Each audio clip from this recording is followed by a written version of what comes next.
munaasabadan xilka loogu kala wareejinayay gudoomiye ku-xigeenkii hore gobolka Togdheer Maxamed Maxamuud Yuusuf Ubaxle iyo gudoomiye ku-xigeenka cusub ee haatan loo soo magacaabay Maxamed Diiriye Xayd ayaa maanta ka qabsantay xarunta gobolka Togdheer waxaana munaasabadan uu xilka ugu kala wareejinayay gudoomiyaha gobolka Togdheer goobjoog ka ahaa maamulka gobolka ka degmada qaar ka mid ah lamaha wasaaradaha gobolka Togdheer taliyaha qaybta booliiska gobolka abaanduulaha qaybta 12 ee gobolka agaasimaha horumarinta gobolada iyo degmooyinka dalkani Soomaaliland ee wasaaradda arrimaha gudaha jamhuuriyadda Soomaaliland uqaalaha waniye marti sharaf kale oo aad u tiro badan waxaana ugu horeyntiiba munaasabadani ka hadlay agaasimaha horumarinta gobolada iyo degmooyinka Soomaaliland Maxamed Cali kaas oo halkaasi ka soo jeediyay hadallo ku tacalluqa soo dhaweyn iyo sagootin yahuud ku shaqeeyay labada waxaan leeyahay abtiyaal shaqada qaranka oo hayseen halkii ka sii wada ayaguna geestooda hadalka iska daba maray taliyaha qaybta booliiska abaanduulaha qaybta 12 ee gobolka gudoomiye ku-xigeenka golaha deegaanka degmada Burco uqaal iyo marti sharaf kale kuwaas oo dhamaantoodba carabka ku adkeeyay hadallo ku tacalluqa duco dardaaran soo dhaweyn iyo sagootin marka hore soo dhaweynayna gudoomiye ku-xigeenka cusub ee gobolka Maxamed Diiriye Xayd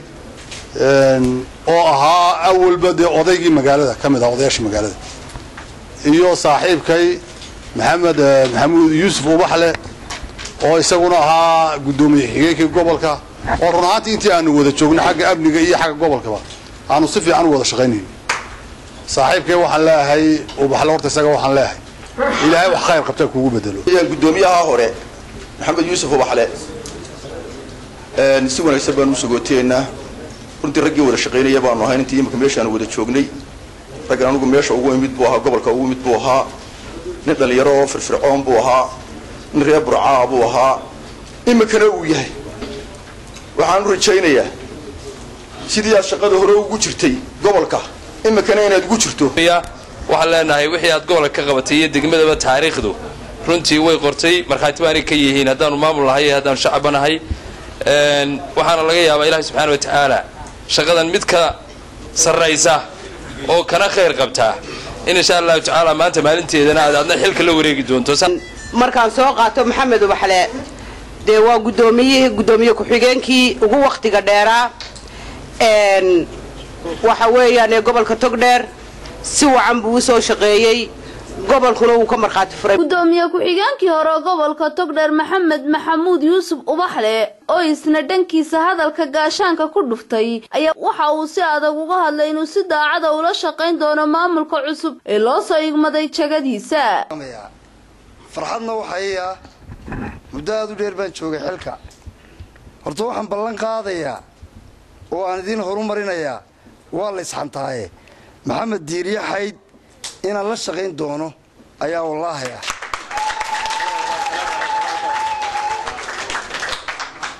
oo aan ku gargaari doono wax kasta oo danta ummadda sababtoo ah anigu muddo dheer baan halkan joogay xilkuna waa meerto waa qoriisu dhiib qofku nasiib waxa uu leeyahay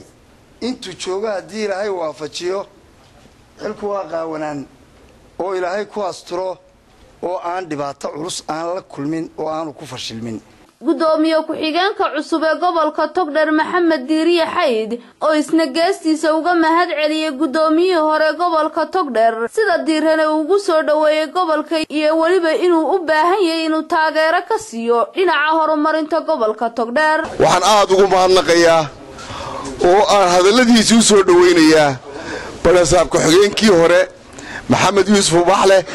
hadalladii halka ka yiri aniguna saas leeg kama maarmi karo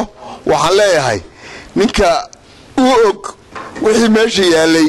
koobaad ka tahay ugu dambeyntii gudoomiyaha gobolka Togdheer Maxamed Muuse Diiriye oo munaasabadani soo afmeeray ayaa waxa hadalladiisii kamid ahaa ayaan u bartay inuu yahay محمد وحلا هاي محمدو قرعوات هذول لطي هدي أشوكتنا واجب كي كاسر را هدي هاي too good iyo haddii ay gabagabadii waxaa mas-uuliyiintani xilka si rasmi ah ugu kala wareejiyay gudoomiyaha gobolka Togdheer iyo agaasimaha horumarinta gobolada degmooyinka wasaaradda arrimaha gudaha ee dalkani Somaliland. waa barwaaqo aadan Maxmed, telefishinka caalamiga ee Somali Channel, magaalada Burco.